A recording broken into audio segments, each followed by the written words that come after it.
Following the latest scientific achievements, scientists began to unravel the long-standing mystery of the origins of our civilization. The discoveries in the field of geology and paleontology and the on-site study of folklore of various peoples helped scientists to locate not only the primordial mother country of today's human race, but the original motherland of our ancestors, the Aryans, which were to be referred later as the Russes. The well-known scientist and explorer Cradle raises the above and other issues in his books.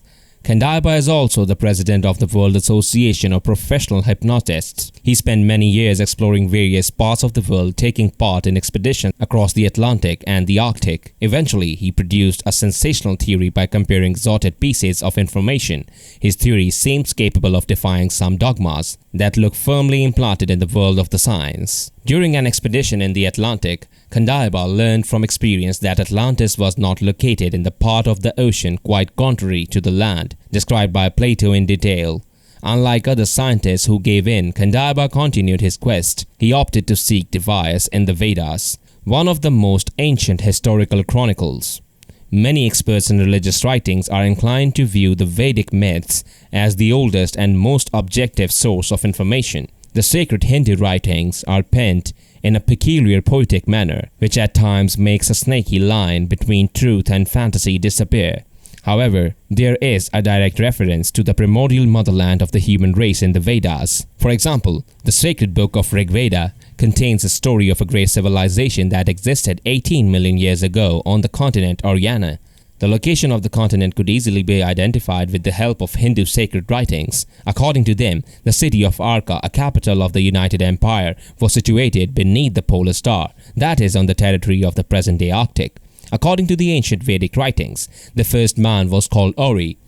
The name of the first man was used not only for naming both the ancient continent and the Aryans, the prehistoric people. Our ancestors were head and shoulders in achievements in comparison with the ancients.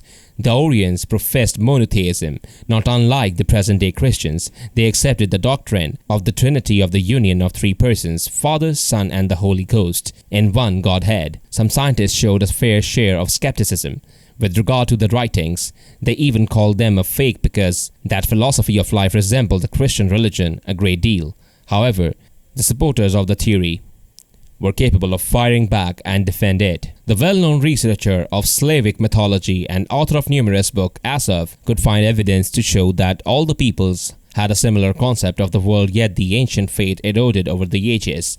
Asaph found evidence after running a comparative analysis of the myth of our direct ancestors. The wooden tablets that were found recently in the territory of present-day Russia constitute irrefutable evidence of monotheism among our ancestors. At the very beginning, our ancestors worshipped Godhead in three hypostates. Other deities came to light later. At the first stage of the myths, they acted as mere assistants to the creator. The sources of the Slavic wooden tablets are thought to be much older than the Hindu Vedas. Both of them contain information that looks miraculously identical. On the other hand, the slaves could have communicated with the ancient Indians only if the both peoples had shared the motherland. According to the Vedic writings, the ancient civilization populated the whole continent. It was a single state, divided into principalities and governed by a sole ruler. The residence of a ruler was located in the city of Arka, the capital of the empire.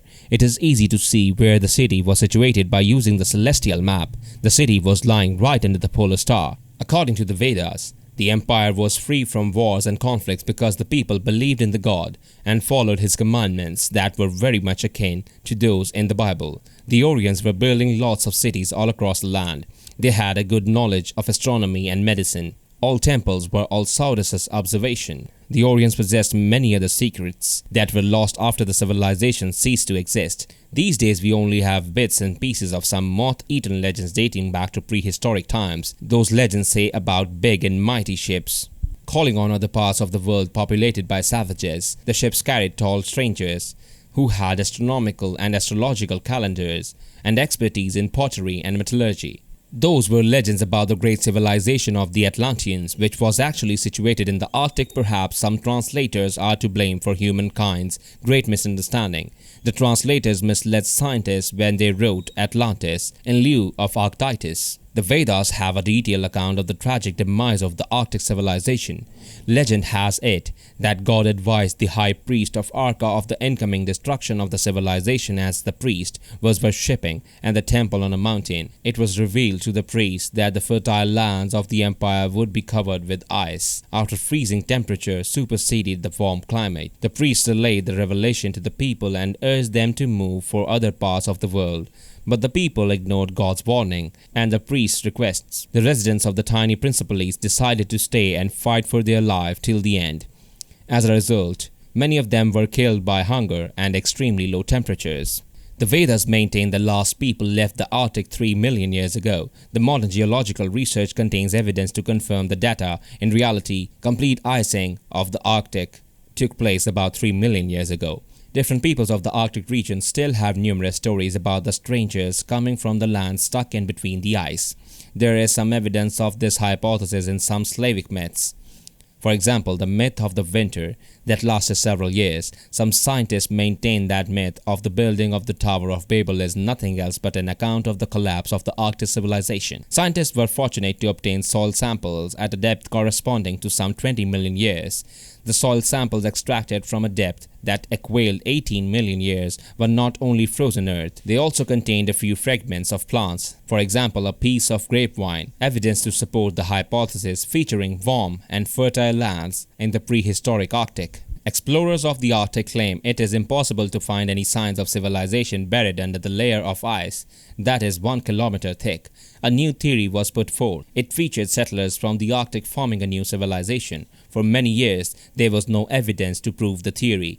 The archaeologists came across sensational finds in Arkaim in the Ural Mountains. Having excavated and reconstructed some of the buildings on the excavation site, scientists arrived at the conclusion that a huge city used to sit near the eastern slopes of the Urals. The city had temples and palaces and astronomical observations. A painstaking comparative analysis on the basis of the Vedic writings enabled scientists to maintain that the city of the Urals was one of the last strongholds of the Aryan civilization. Historians and archaeologists stress the level of knowledge of astronomy and architecture displayed by those who planned and built the city in the mountains.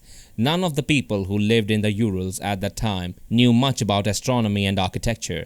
As for the layout of the city, it resembled very much that of the city of Arka, which lay under the polar star. According to the legends of the Middle East, the prophet Zoroaster came down from the territory of the present-day Urals. The prophet allegedly drew from the bits and pieces of the ancient Vedic doctrines while devising a new religion that dominated in the Middle East for many years. Archaeologists found out that the residents fled Arkaim about 3,500 years ago, the time of the eruption of the Santorin volcano. The Aryans had to run away from the cold weather after the climate in the Urals started to change. The site of the city of Arkaim was discovered by Professor Demise in 1987. It was declared a National Historic Reserve 4 years later. Arkaim is one of the few existing monuments that remind us of our distant ancestors.